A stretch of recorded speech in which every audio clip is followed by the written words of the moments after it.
Olá, queridas irmãs, queridos irmãos. Começamos mais um programa O Espírito da Letra, analisando a obra de André Luiz, o livro Obreiros da Vida Eterna.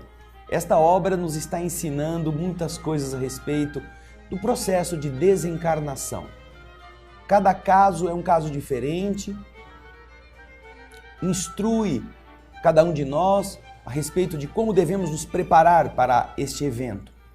O capítulo hoje é o capítulo 17º, Rogativa Singular. Você pegue o seu livro para que nós possamos ler juntos e aprender com André Luiz esses detalhes da vida no mundo espiritual. São detalhes que nós todos precisaremos conhecer, ou será muito útil que conheçamos, para que nossa vez, quando formos por outro lado, seja menos complexa.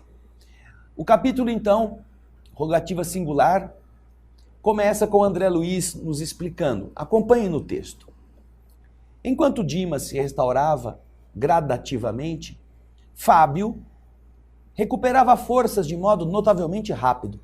Os longos e difíceis exercícios de espiritualidade superior que ele havia feito na crosta, quando encarnados, agora frutificavam em bênçãos de serenidade e compreensão.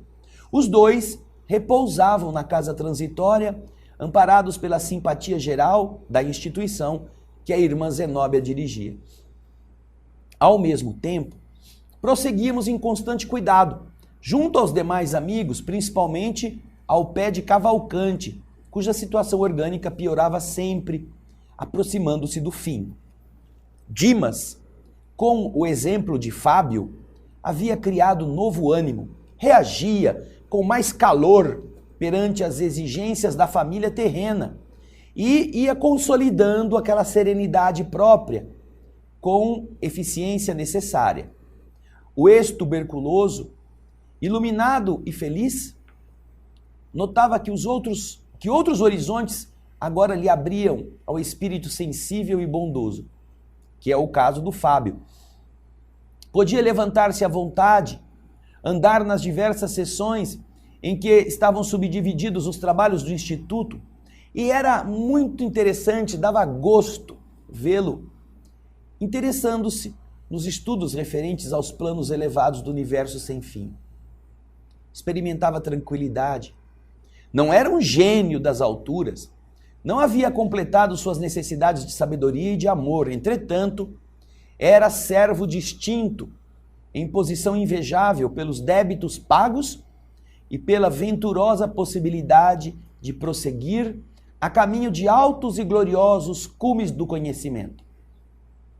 A irmã Zenóbia dava-se ao prazer de ouvi-lo nos rápidos minutos de lazer e frequentemente manifestava a Jerônimo suas agradáveis impressões a respeito dele. Tanta alegria provocou Fábio, o discípulo fiel, com a disciplina motiva de que dava testemunho, que o nosso assistente tomou a iniciativa de trazer para visitá-lo a sua esposa. Uma visita rápida. Lembro-me da comoção de Mercedes ao entrar no pórtico do Instituto pelo braço amigo do nosso orientador. Saindo do corpo, não é? Em sono, estava atônita, deslumbrada, em êxtase. Não possuía consciência perfeita da situação, mas demonstrava sublime agradecimento. Conduzida ao quarto em que o companheiro a esperava, ajoelhou-se instintivamente. Aí o projeto imagem mostra a você esta cena. Fábio em recuperação e Mercedes, a esposa querida, trazida por Jerônimo durante o repouso físico.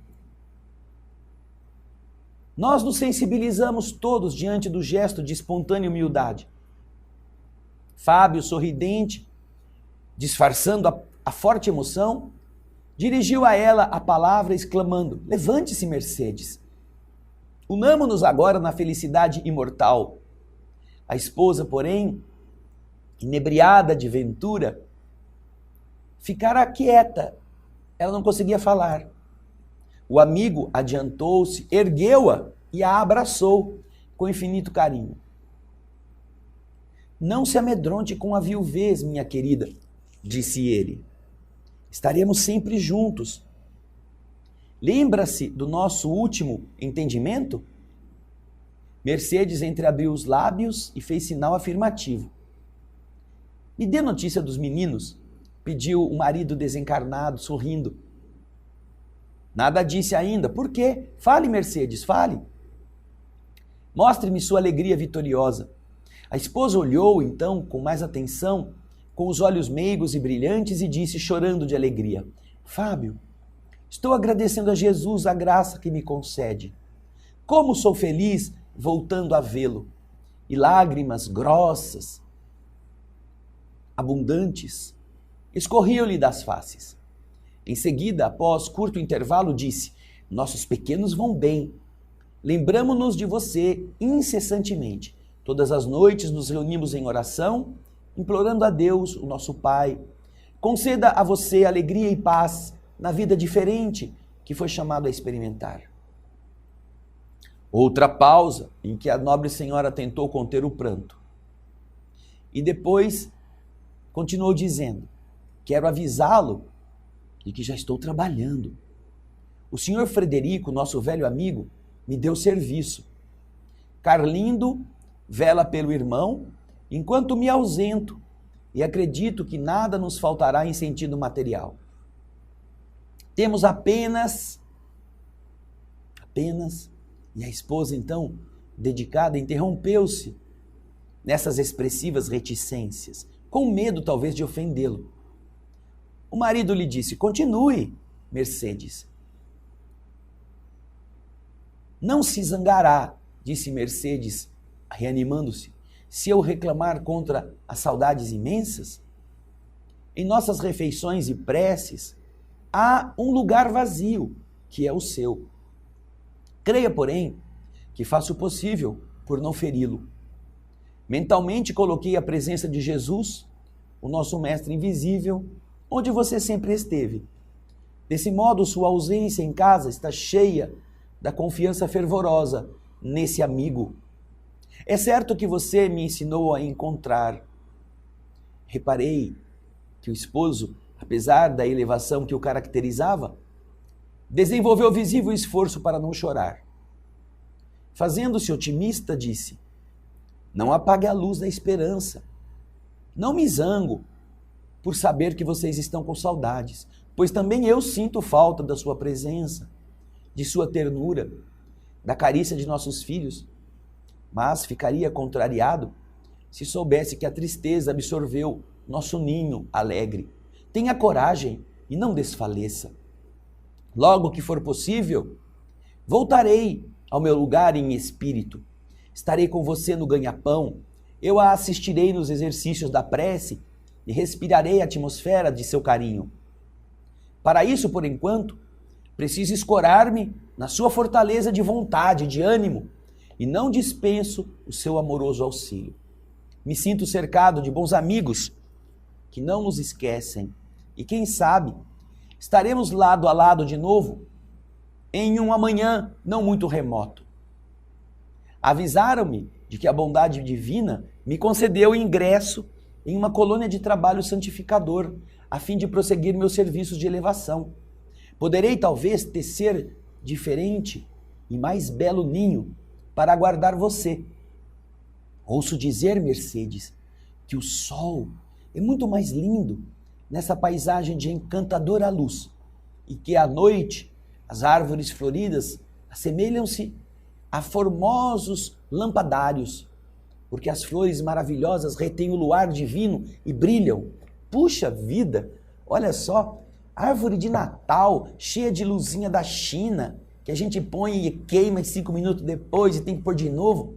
Você imagina um lugar como este, em que o sol tem uma beleza totalmente diferente, em que as estrelas têm uma fulgurância especial e que durante a noite, as flores brilham, porque elas absorvem a luz e na escuridão fosforescem. Puxa, que maravilha! É um mundo tão diferente, tão belo, que nós só podemos atribuí-lo a beleza de Deus, que na terra existe também, só que é restrita às densidades da matéria física. Mas que encontro maravilhoso! Vocês viram que no começo do capítulo, Dimas, aquele que era espírita também e que desencarnou antes do Fábio, estava ainda custando a se opor às exigências da família que haviam ficado. Os entes queridos reclamavam e ele se deixava abater. Estava custando a se reerguer. Voltava a sentir as dores, voltava a pensar nos entes queridos com aquele apego. Mas Fábio não. Fábio havia disciplinado a mente nos trabalhos que ele havia realizado na terra, e a mente educada agora dava os seus frutos, num ambiente em que é a mente quem funciona, quem determina.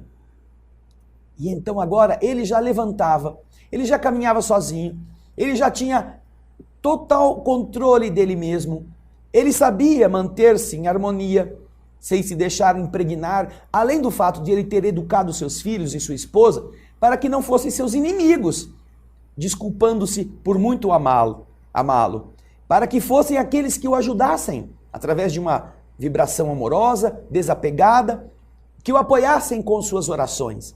E a gente viu que graças a este equilíbrio, o espírito protetor, o amigo Jerônimo, pôde trazer a esposa logo depois para encontrar-se com o marido, para que ambos se entendessem. E que linda conversa agora os dois estão tendo.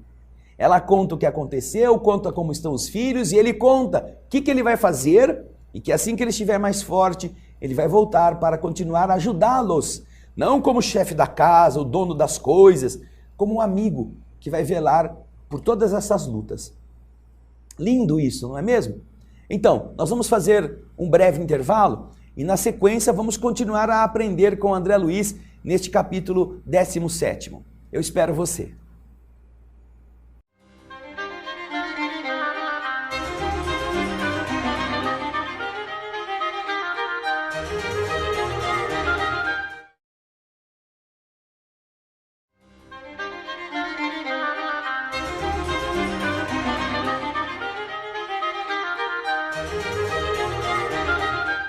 Olá, queridas irmãs, estamos de volta, queridos amigos, para a continuidade do capítulo 17º, Rogativa Singular. Estamos vendo o encontro do Fábio com a sua esposa Mercedes, agora viúva, e a referência que ele faz às belezas do plano espiritual que ele está sabendo, está começando a entrever. Aí então, na continuação do texto, André Luiz disse assim: nesse momento em que ele conta sobre como é o mundo espiritual, o sol, as flores, a noite, uma interrogação apresentou-se no meu raciocínio. Se Fábio havia feito tantos amigos em nosso núcleo de serviço desde outro tempo, a ponto de merecer deles uma atenção especial, como ele se mostrava agora surpreso, novato, diante do noticiário que ele recebia da nossa esfera. Ele já não estava aqui, já não sabia tudo, ele já tinha tanto amigo, e agora para ele tudo é novidade? Não é a primeira vez que ele volta para o mundo espiritual. Sintetizando, resumindo compridas indagações em pequenina pergunta ao assistente Jerônimo, ele me respondeu em duas breves sentenças também. André, a morte não faz milagres. Retomar a lembrança é também serviço gradual, como qualquer outro que envolva atividades divinas da natureza. Fiquei quieto, prestando atenção, olhando a visitante enternecido, o marido, que havia recém-desencarnado, considerava. Acredita, Mercedes, que não vale a pena sofrer de algum modo para conseguir este sagrado patrimônio? Nossos filhos crescerão depressa, as lutas serão breves, as situações carnais passageiras. Não desanime, portanto. A providência jamais se empobrece e ela nos enriquecerá de bênçãos. Mostrou à esposa formosa expressão de conforto no semblante feliz. E então, reunindo as mais íntimas energias da alma humilde, manteve-se por alguns instantes de mãos postas, unidas, como a agradecer a Deus essa imensa alegria daquela hora. Jerônimo fez um significativo sinal, avisando em silêncio que havia terminado o tempo da visita. A irmã Zenóbia, que acompanhou a cena comovida junto de nós, pegou uma flor semelhante a uma grande camélia dourada e deu-a a Fábio, para que Fábio presenteasse a companheira. Mercedes recebeu a dádiva, aconchegando a flor ao coração. Nosso dirigente aproximou-se de mim e me notificou: André, vamos juntos até a terra levar a nossa amiga. Ela perdeu grande porção de forças com a emoção e vai ser útil a sua ajuda na volta. Despediu-se a viúva e em breve ela era conduzida por nós ao seu lar. E ainda agora, ao relatar a experiência, eu me recordo da estranha sensação de felicidade que Mercedes sentiu ao acordar na cama com a perfeita impressão de carregar nas mãos a delicada flor entre os dedos. Bom, tudo corria, portanto, muito bem no círculo dos trabalhos que haviam sido destinados ao nosso grupo, quando Jerônimo, nosso mentor, foi chamado pela autoridade superior de nossa colônia. Eu esperei impaciente o regresso dele, porque, em obediência a essas determinações recebidas, Jerônimo deveria partir imediatamente para entendimento inadiável. Então nos disse: olha, vocês fiquem em serviço aqui na casa transitória, mas eu voltarei rapidamente. De fato, não demorou mais que um dia.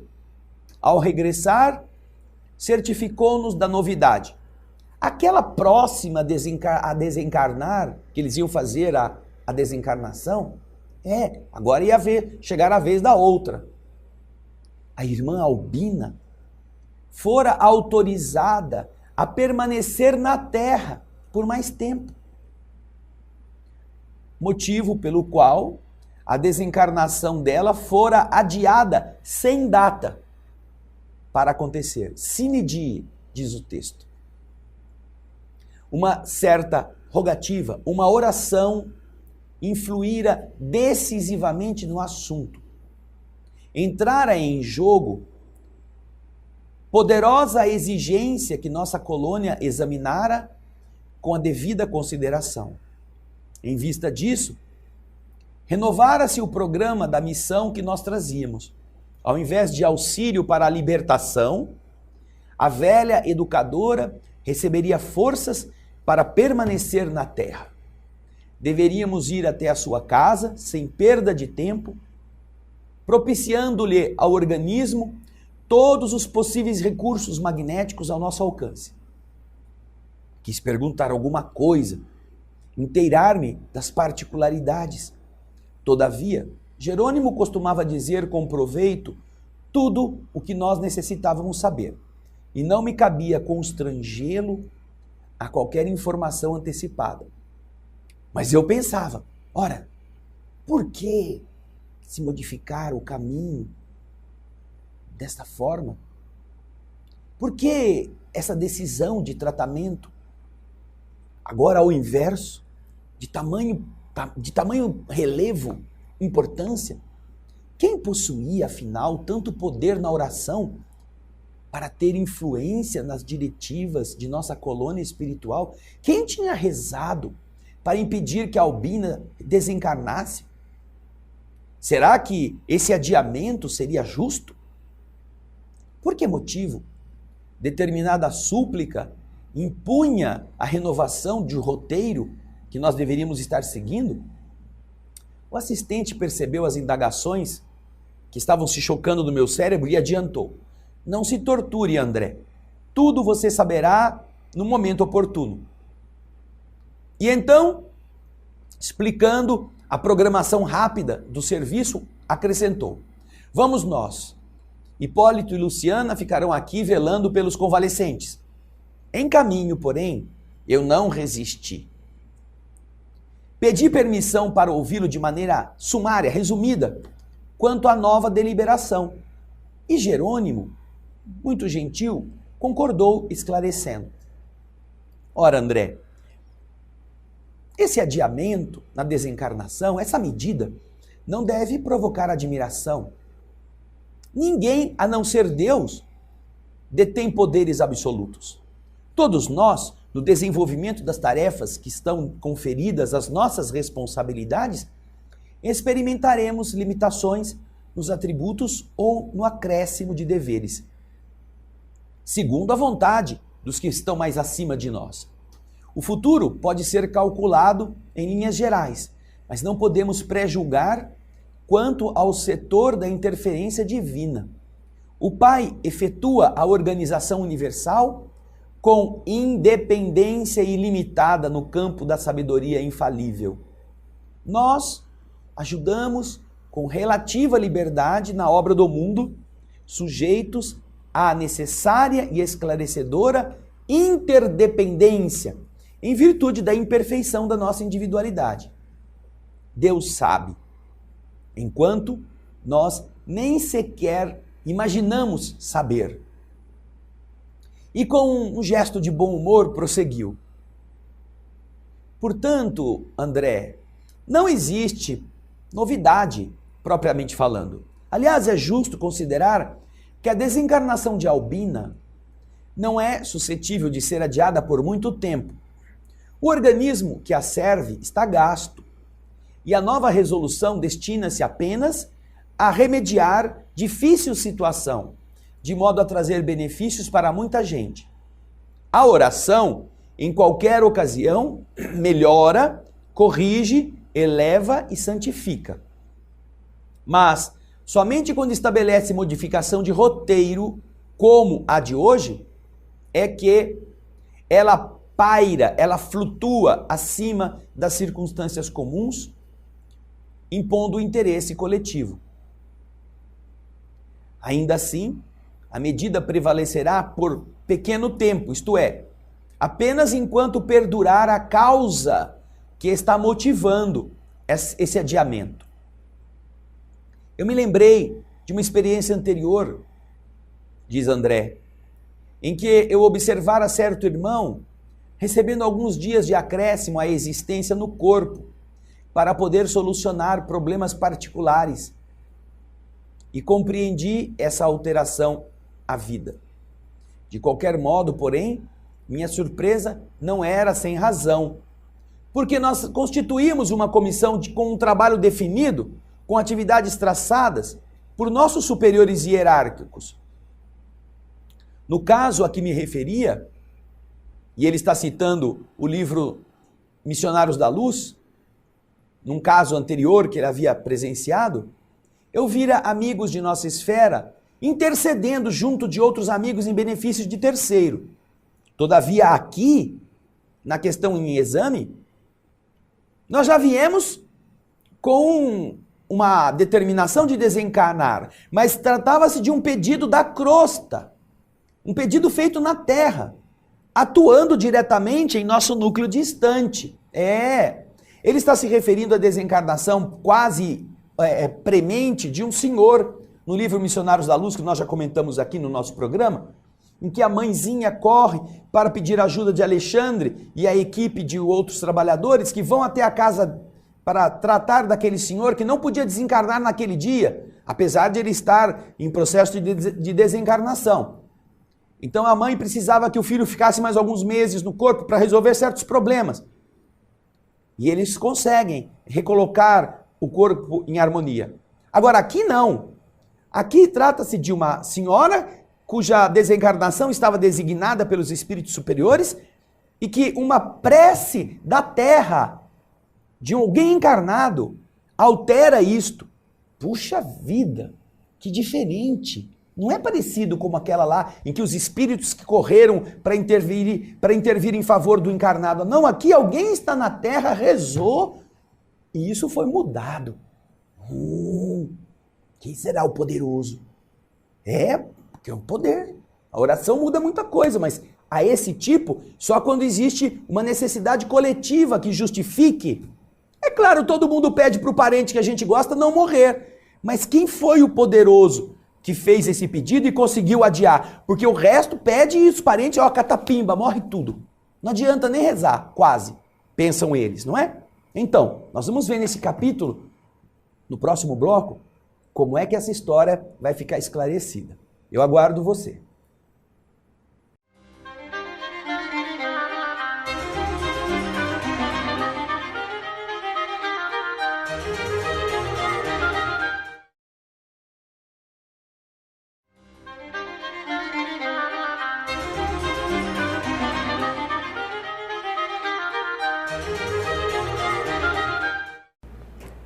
Olá, queridas irmãs, queridos irmãos, estamos de volta com o capítulo 17º, rogativa singular. Por que será que essa rogativa singular? Porque uma rogativa foi capaz de alterar o programa de trabalho desencarnatório daquela equipe. 4 espíritos vieram de nosso lar com esta tarefa. E uma das pessoas que ia ser desencarnada, porque havia chegado a hora, tem a desencarnação suspensa, sem prazo. Mesmo é claro que ela não se cogita que ela nunca mais morrer. Ela vai morrer mais para frente. Mas naquela excursão deles não será. Vamos ver o que André Luiz, que agora está tão surpreso quanto você, ele vai nos contar para que nós entendamos como funciona a lei do universo. Acompanhe o texto. A minha curiosidade estava insatisfeita ainda, diz o André. Mas, conservando esta curiosidade, eu acompanhei o assistente até onde morava, um apartamento confortável, onde estava a nossa irmã Albina. Os prognósticos a respeito do seu estado físico eram desanimadores. Seu espírito, no entanto, mantinha-se calmo, confiante, apesar da profunda perturbação do corpo. Não só o coração e as artérias apresentavam graves sintomas, também o fígado, os rins, o aparelho gástrico. A falta de ar a castigava intensamente. Nós havíamos chegado no instante em que gracioso grupo de jovens, 14 ao todo, ao redor da enferma, faziam o culto doméstico do Evangelho. Estavam orando. E enquanto oravam, antes dos comentários construtivos, de alma voltada para a sublime fonte da fé viva, nós nos atiramos ao trabalho, seguidos de perto por outros amigos de nosso plano, no plano espiritual, ligados à missão da nobre educadora. Era uma senhora presbiteriana, protestante, que estava em desencarnação iminente.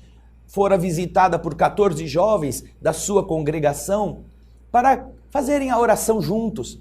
Enquanto isso, os espíritos do ambiente invisível também estavam ali. O ambiente equilibrado pela prece e pelos pensamentos de elevação moral contribuíam de maneira eficaz na execução dos nossos propósitos.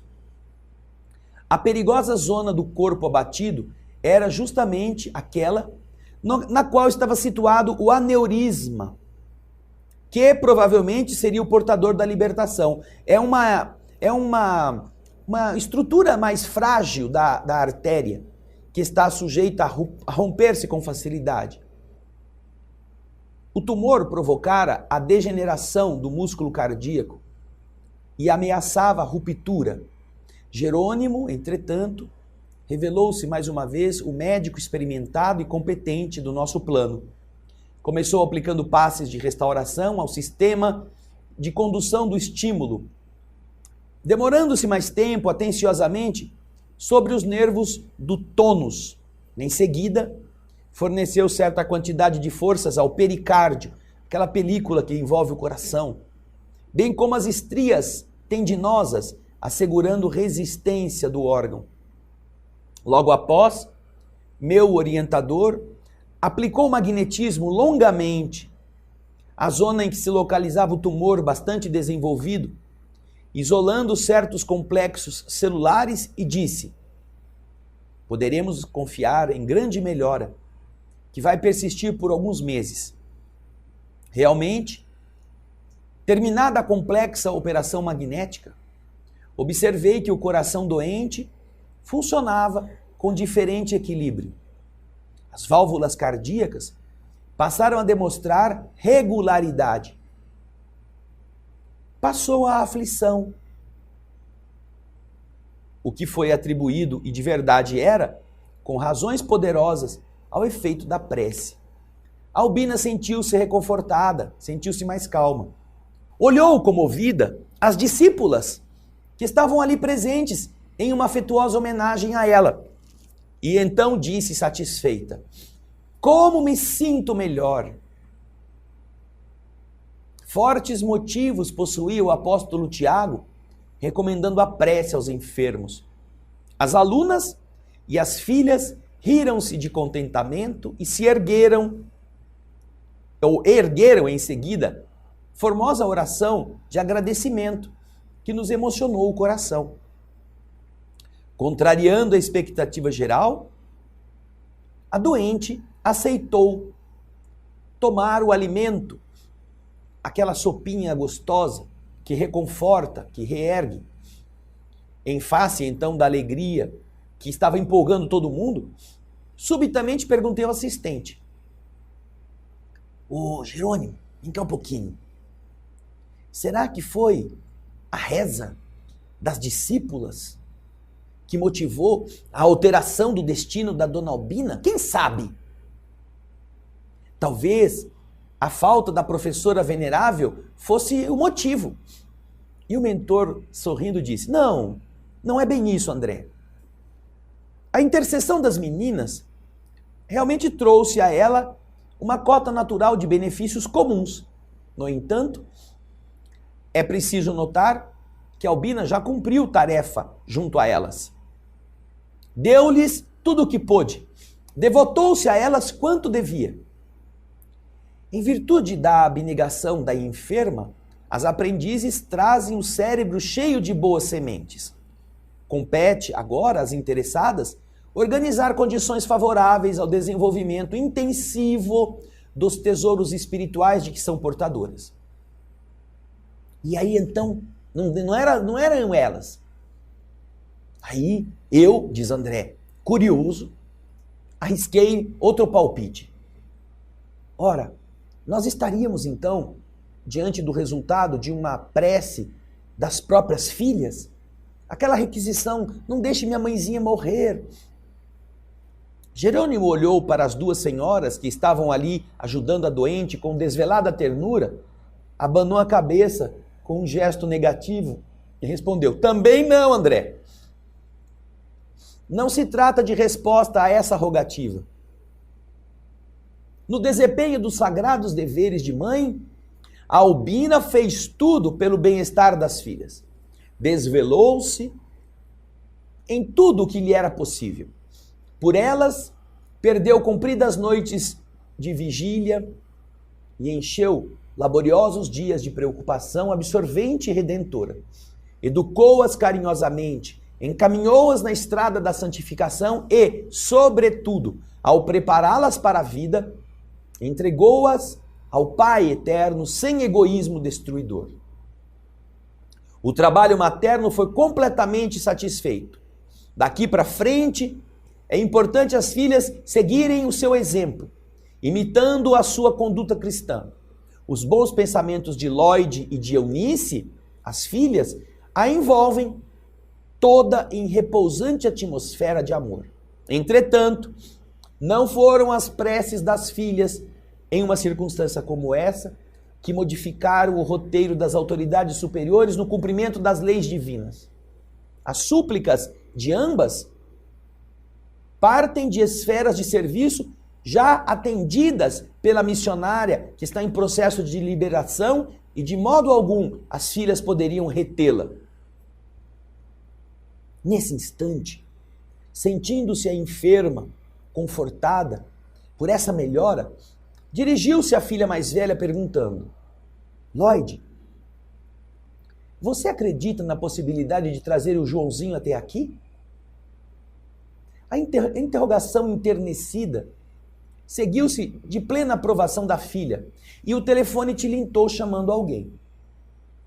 Ao passo que a senhora se entendia com o esposo à distância, meu orientador anunciou bem-humorado: André, em breves momentos você receberá a chave do problema. Continuamos socorrendo a organização física da doente, observando a alegria sincera das suas discípulas, que se retiravam agora contentes. Mãe e filhas, sozinhas agora, voltaram a permanecer conosco e com outros amigos espirituais que se dedicavam nesse compartimento à tarefa de auxílio, inclusive a simpática irmã espiritual que nos havia acolhido na visita inicial, falando-nos, aliás, da probabilidade da prorrogação. Processavam-se com extremado carinho os serviços da assistência, quando um cavalheiro bem posto deu entrada ao apartamento, conduzindo um menino miúdo, de aproximadamente 8 anos. Entrando pela porta do quarto, o pequenino mostrou-se cônscio, sabia, do lugar em que se achava. Cumprimentou as senhoras, respeitoso, e voltou-se de olhos ansiosos para a doente, beijando-lhe a mão com indescritível ternura. Albina rogou a Deus que abençoasse e o menino perguntou: vovó, como vai? E apontando para o garoto, o assistente Jerônimo me disse: foi a prece dessa criança que nos alcançou a colônia espiritual e modificou o roteiro que nós íamos realizar aqui. Aí está o menininho, 8 anos, correndo para o colo da avó. Um pirralho, um molequinho. O quê? O quê? Perguntei sumamente surpreendido. Esse menino? Jerônimo continuou explicando. Ele não é neto do sangue da doente, embora ele se considere como tal. É órfão, que abandonaram a porta após o nascimento e que Lloyd guarda, mantém no lar desde que nossa irmã se recolheu à cama. Não obstante esta prova, Joãozinho é grande e abnegado servo de Jesus, reencarnado em missão do Evangelho. Tem largos créditos na retaguarda. Ligado à família de Albina há alguns séculos, volta ao seio das criaturas muito amadas a caminho do serviço apostólico do amanhã. Esse é o Joãozinho. Ele fez a prece. É uma criança enjeitada, uma criança que foi largada na porta e que, por amor, acolheram-na. E agora está morando com uma das filhas.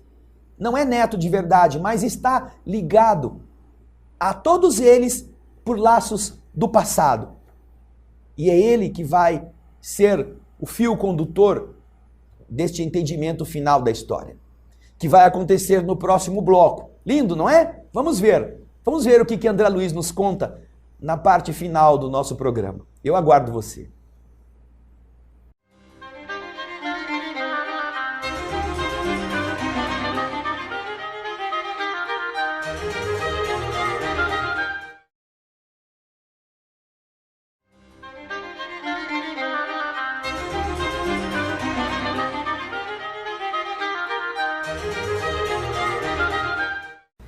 Olá, eu não disse que era rápido? Já estamos de volta, porque a gente não quer perder este clima.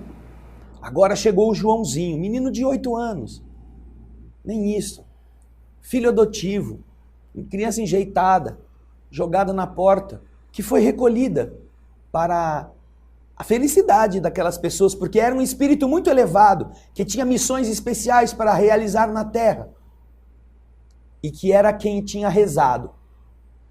André ficou surpreso e agora nós vamos ver o que ele vai nos dizer. Eu ia formular perguntas novas, mas meu orientador, indicando a doente que se abraçara a criança, me disse: André, observe por você mesmo. O diálogo entre ela e o pequenino adquirira encantadora suavidade. Ela, em desabafo, dizia ao pequeno: tenho passado mal, meu filho. E o menino respondia: ó, vovó, com os olhos radiantes de fé, tenho rezado sempre para que a senhora fique boa depressa. E ela disse: tem fé? E ele disse: confio em Jesus. Na última vez em que estive na igreja, pedi a todos que me ajudassem a rogar ao céu pela sua saúde. E se Deus me chamar, Joãozinho? Os olhos deles se umedeceram, mas ele, com voz firme, respondeu: precisamos da senhora neste mundo. Albina abraçou-o e beijou-o com meiguice maternal e disse: João, tenho sentido muita saudade dos seus hinos na escola. Você tem louvado o Senhor pontualmente? Tenho sim, vovó. Cante para mim, meu filho. O pequeno sorriu, feliz por haver encontrado motivo de alegrar a doente querida, e perguntou com naturalidade: qual hino que a senhora quer? A enferma pensou e disse: o título é Jesus sendo meu. O menino modificou a expressão fisionômica, entristeceu-se instantaneamente, mas, colocando-se junto ao leito e na postura do crente submisso, ergueu os olhos ao alto e começou a cantar antigo e delicado hino das igrejas evangélicas. Jesus sendo meu, sou muito feliz. Eu vou para o céu, meu lindo país. Expressava-se em voz tão dolorida que o hino parecia amarguroso lamento. Terminada a primeira quadra da canção, esforçou-se para continuar, mas não conseguiu.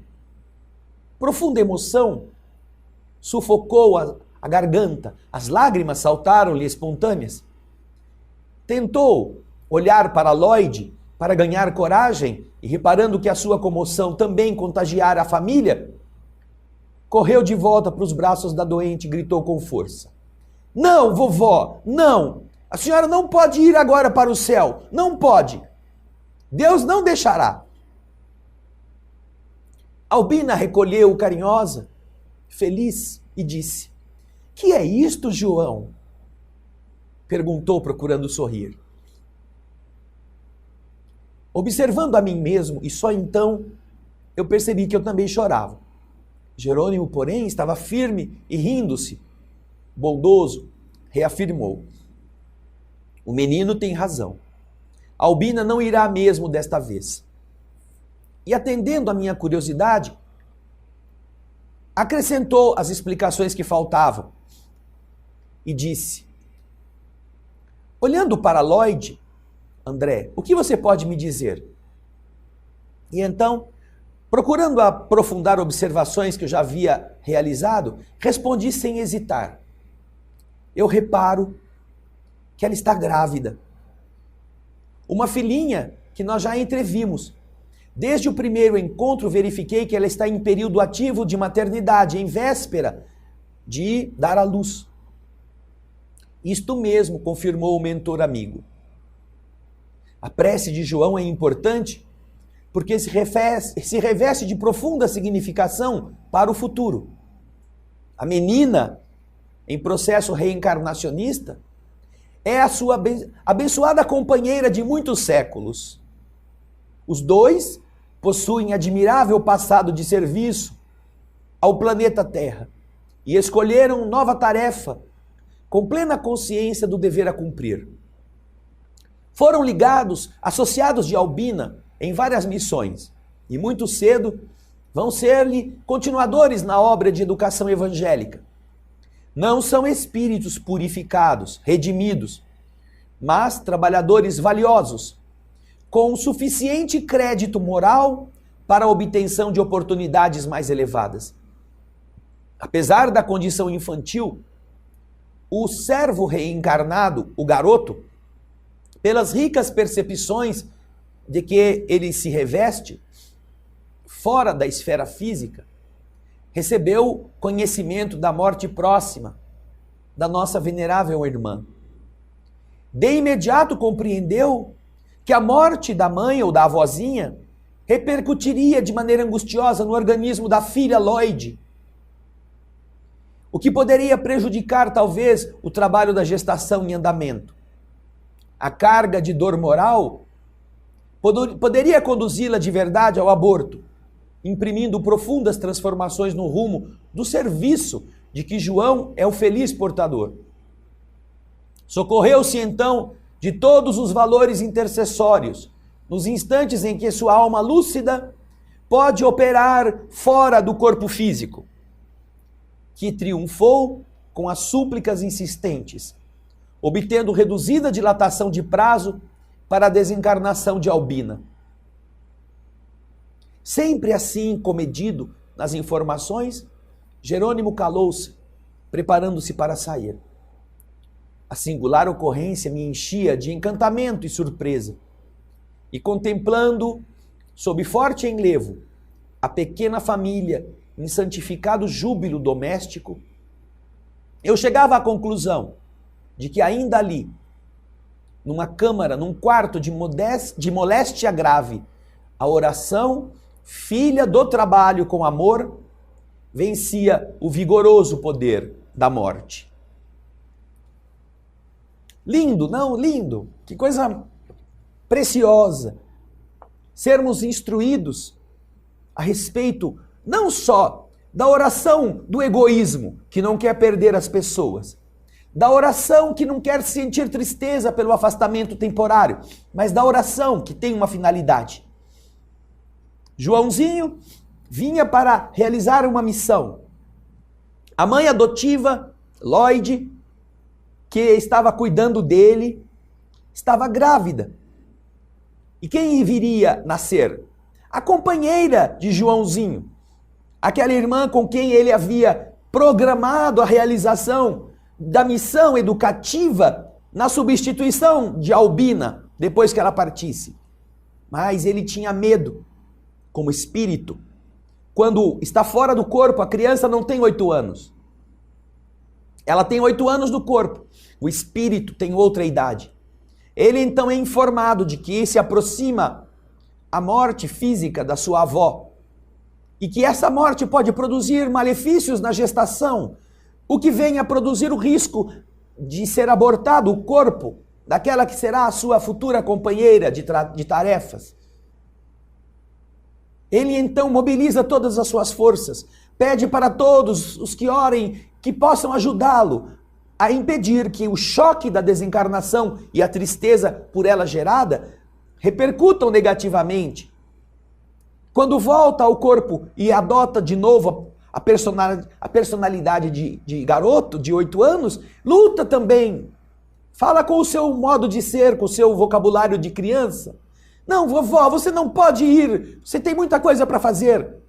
Está pedindo a Deus que confirme a autorização para que aquela senhora fique.